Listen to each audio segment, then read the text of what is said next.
Kita dengarkan pernyataan dari Presiden Joko Widodo. Assalamualaikum warahmatullahi wabarakatuh. Bapak Ibu, saudara-saudara sebangsa setanah air, pagi tadi saya telah memimpin rapat terbatas secara virtual tentang Undang-Undang Cipta Kerja bersama jajaran pemerintah dan para gubernur. Dalam undang-undang tersebut terdapat 11 klaster yang secara umum bertujuan untuk melakukan reformasi struktural dan mempercepat transformasi ekonomi. Adapun klaster tersebut adalah urusan penyederhanaan perizinan, urusan persyaratan investasi, urusan ketenaga kerjaan, urusan pengadaan lahan, urusan kemudahan berusaha, urusan dukungan riset dan inovasi, urusan administrasi pemerintahan, urusan pengenaan sanksi, urusan kemudahan pemberdayaan dan perlindungan UMKM, urusan investasi dan proyek pemerintah, serta urusan kawasan ekonomi. Dalam rapat terbatas tersebut, saya tegaskan mengapa kita membutuhkan Undang-Undang Cipta Kerja. Pertama, setiap tahun ada sekitar 2,9 juta penduduk usia kerja baru, anak muda yang masuk ke pasar kerja, sehingga kebutuhan atas lapangan kerja baru sangat-sangat mendesak. Apalagi di tengah pandemi, terdapat kurang lebih 6,9 juta pengangguran dan 3,5 juta pekerja terdampak pandemi COVID-19. Dan sebanyak 87% dari total penduduk bekerja memiliki tingkat pendidikan setingkat SMA ke bawah, di mana 39% berpendidikan sekolah dasar. Sehingga perlu mendorong penciptaan lapangan kerja baru, khususnya di sektor padat karya. Jadi, Undang-Undang Cipta Kerja bertujuan untuk menyediakan lapangan kerja sebanyak-banyaknya bagi para pencari kerja serta para pengangguran. Kedua, dengan Undang-Undang Cipta Kerja akan memudahkan masyarakat, khususnya usaha mikro kecil, untuk membuka usaha baru. Regulasi yang tumpang tindih dan prosedur yang rumit dipangkas. Perizinan usaha untuk usaha mikro kecil (UMK) tidak diperlukan lagi, hanya pendaftaran saja. Sangat simpel. Pembentukan PT atau perseroan terbatas juga dipermudah. Tidak ada lagi pembatasan modal minimum. Pembentukan koperasi juga dipermudah. Jumlahnya hanya 9 orang saja. Koperasi sudah bisa dibentuk. Kita harapkan akan semakin banyak koperasi-koperasi di tanah air.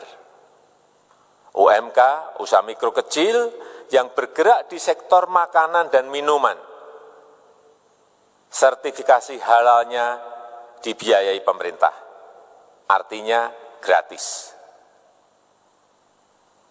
Izin kapal nelayan penangkap ikan misalnya, hanya ke unit kerja Kementerian KKP saja.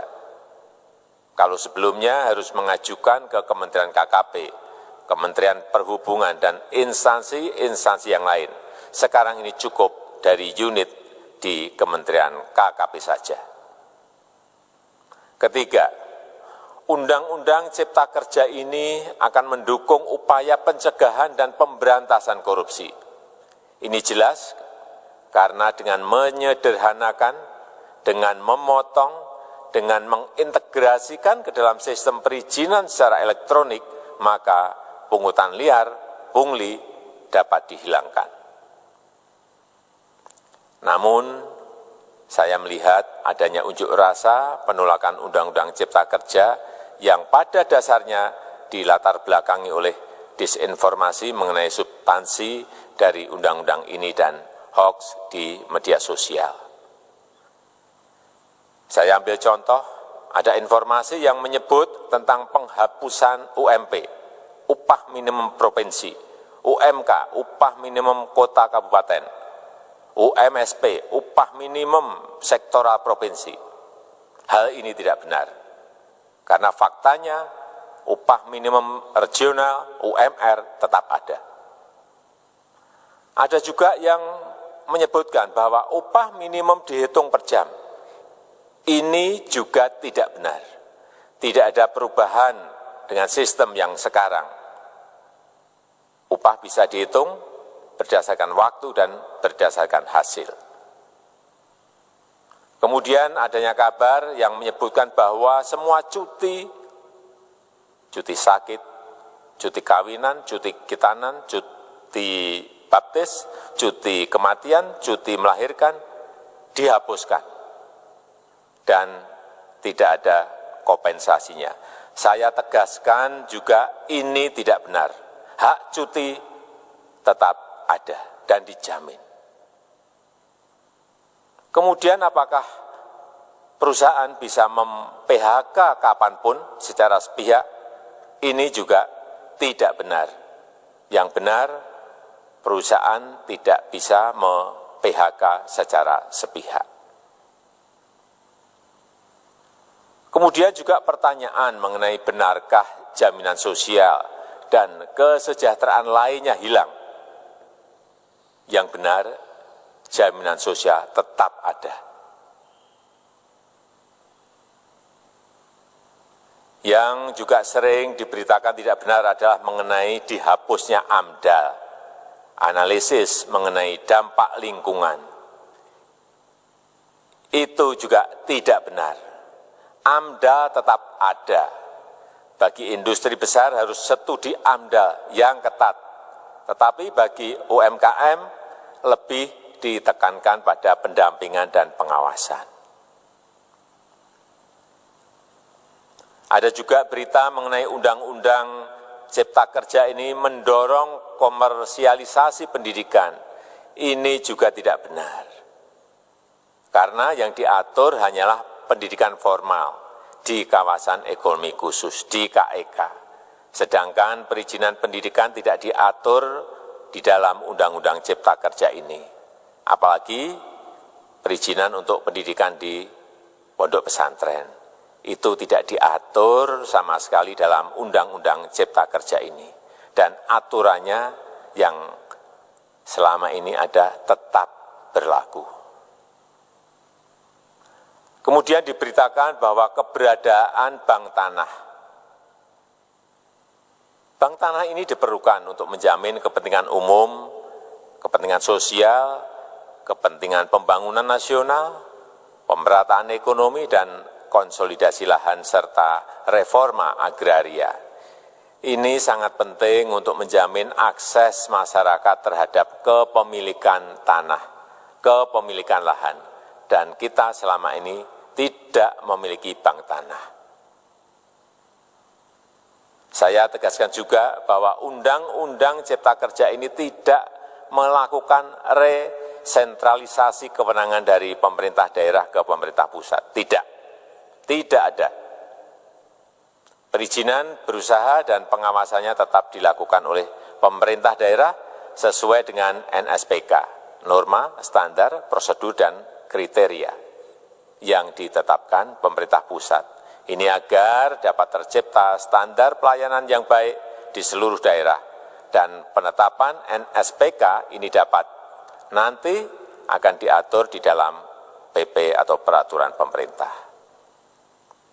Selain itu, kewenangan perizinan untuk non-perizinan berusaha tetap ada di Pemda, sehingga tidak ada perubahan. Bahkan kita melakukan penyederhanaan, melakukan standarisasi jenis dan prosedur berusaha di daerah. Dan perizinan berusaha di daerah diberikan batas waktu. Ini yang penting di sini. Jadi ada service level of agreement. Permohonan perizinan dianggap disetujui bila batas waktu telah terlewati. Saya perlu tegaskan pula bahwa Undang-Undang Cipta Kerja ini memerlukan banyak sekali peraturan pemerintah atau PP dan peraturan presiden atau Perpres. Jadi setelah ini akan muncul PP dan Perpres yang akan kita selesaikan paling lambat 3 bulan setelah diundangkan. Kita pemerintah membuka dan mengundang masukan-masukan dari masyarakat dan masih terbuka usulan-usulan dan masukan dari daerah-daerah. Pemerintah berkeyakinan melalui Undang-Undang Cipta Kerja ini jutaan pekerja dapat memperbaiki kehidupannya dan juga penghidupan bagi keluarga mereka. Dan kalau masih ada, jika masih ada ketidakpuasan terhadap Undang-Undang Cipta Kerja ini, silahkan mengajukan uji materi atau judicial review melalui MK, Mahkamah Konstitusi. Sistem ketatanegaraan kita memang mengatakan seperti itu. Jadi, kalau masih ada yang tidak puas dan menolak, silahkan diajukan uji materi ke MK.